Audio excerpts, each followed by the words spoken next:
Hi friends అందరికీ ఇప్పుడు మళ్ళీ మంచి ఒక రెసిపీతో మీ ముందుకు వచ్చేసాయండి. ఇది వచ్చేసి నేను అన్ని ఇలా చిరుధాన్యాలతోనే చేస్తూ ఉంటాను కదా ఫ్రెండ్స్. చాలామంది మంచి కామెంట్స్ కూడా ఇస్తున్నారు, చాలా హెల్తీ ఫుడ్ చూపిస్తున్నారు అక్క, చాలా బాగుంది అనేసి. అవునండి, ఇలా అవన్నీ మర్చిపోకూడదనే అండి నేను అన్ని ప్రతి ఒక్కటి చూపిస్తూ ఉంటాను అనమాట. ఇవి వచ్చేసి బొబ్బర్లు అంటారు, మేమైతే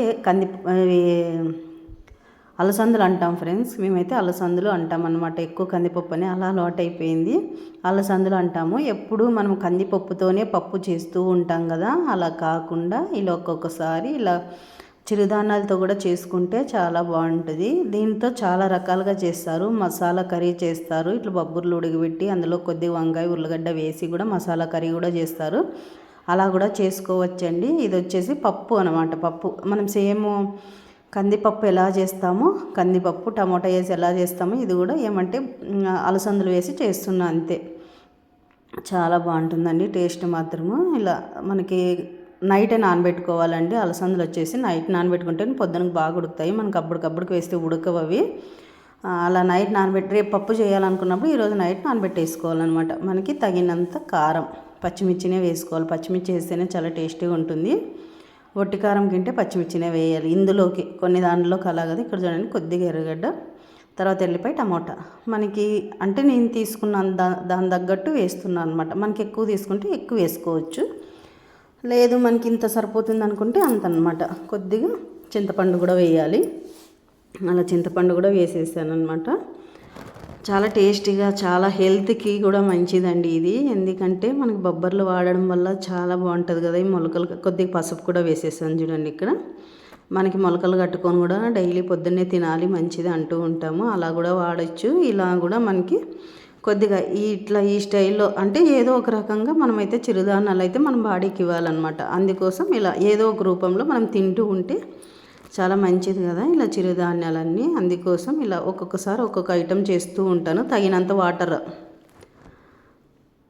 మనకి తగినంత అయితే వాటర్ వేసేసుకున్నాను అనమాట. ఇలా చూడండి, ఇలా తగినంత వాటర్ వేసేసుకొని ఇంకా ఇప్పుడు మూత పెట్టేస్తానండి. మూత పెట్టేసి అలా ఒక్కొక్కసారి ఒక్కొక్క చిరుధాన్యాలతో చేసుకోవడం వల్ల మనం ఒకటే ఐటమే బాడీకి కొన్నట్లు ఇట్లా వేరే వేరే ఐటమ్ ఇచ్చినా కూడా మనకి హెల్త్కి చాలా మంచిది కదండి. అందుకోసం ఇలా వేరే వేరే ట్రై చేస్తూ ఉంటాను అనమాట నేను. అదే మీ ముందుకు తెస్తాను.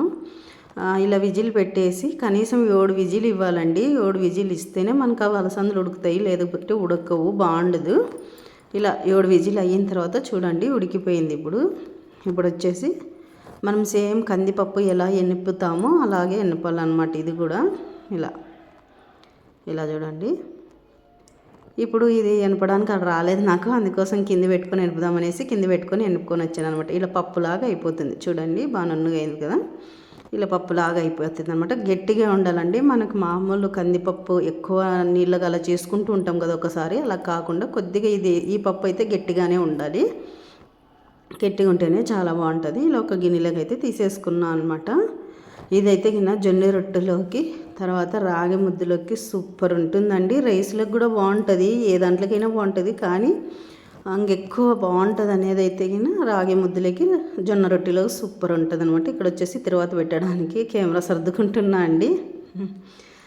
ఇలా మనము ప్యాన్ పెట్టేసుకొని తగినంత ఆయిల్ వేసేసుకొని స్టవ్ అయితే వెలిగించేసుకున్నానండి. ఇప్పుడు తగినంత ఆయిల్ వేసుకొని తర్వాత వేసుకుంటే చాలా చాలా బాగుంటుంది. అదైతే అక్కడ పక్కన పెట్టేసుకుంటున్నాను అనమాట. కింద ఉంది కదా తీసుకుందామనేసి.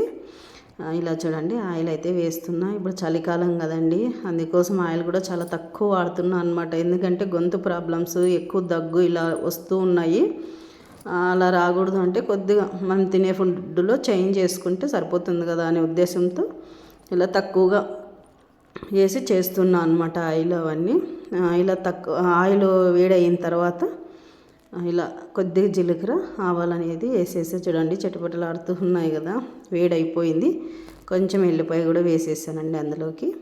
కొంచెం ఎల్లిపాయ కూడా వేసేసి తర్వాత కరివేపాకు కానీ వేసేసుకొని అంతా మగ్గనిచ్చేసుకొని పచ్చి కరివేపాకు వేసాను అనమాట. చిట్లతోదేమో కెమెరా కానీ కొద్దిగా వెనక్కి పెట్టుకున్నాను మళ్ళీ. ఇలా వేసేసుకొని ఎర్రగా అయిన తర్వాత పోపు పెట్టేసుకుంటే మనకైతే ఇంకా అలసంద కొద్దిగా 2 ఎండుమిర్చి కూడా అండి. ఎండుమిర్చి వేసినా కూడా చాలా బాగుంటుంది కదా తిరువాతలోకి, అందుకోసం 2 ఎండుమిర్చి కూడా వేసేసాను. ఇలా తిరువాత వేసేసుకొని మనకి ఇది బాగుంటుంది ఫ్రెండ్స్ టేస్ట్. అదే చెప్పాను కదా హెల్త్కి చాలా మంచిది అనేసి. అందులో ఇంకా ఇది ముద్దలోకి అయితే అదొక ఒక రకమైన టేస్ట్ అనమాట, చాలా బాగుంటుంది. మన మామూలు పప్పు కింటే ఇది ఇలా చూడండి. ఇప్పుడు ఫైనల్కి అయితే ఇలా వచ్చింది.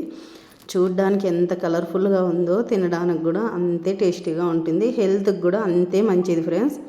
మీరు కూడా ఒకసారి ట్రై చేయండి ఇలా చేయడము, అలసందలతో పప్పు చేయడము. అలాగే ఈ వీడియో ఎలా అనిపించిందో కామెంట్ బాక్స్లో కామెంట్ చేయండి.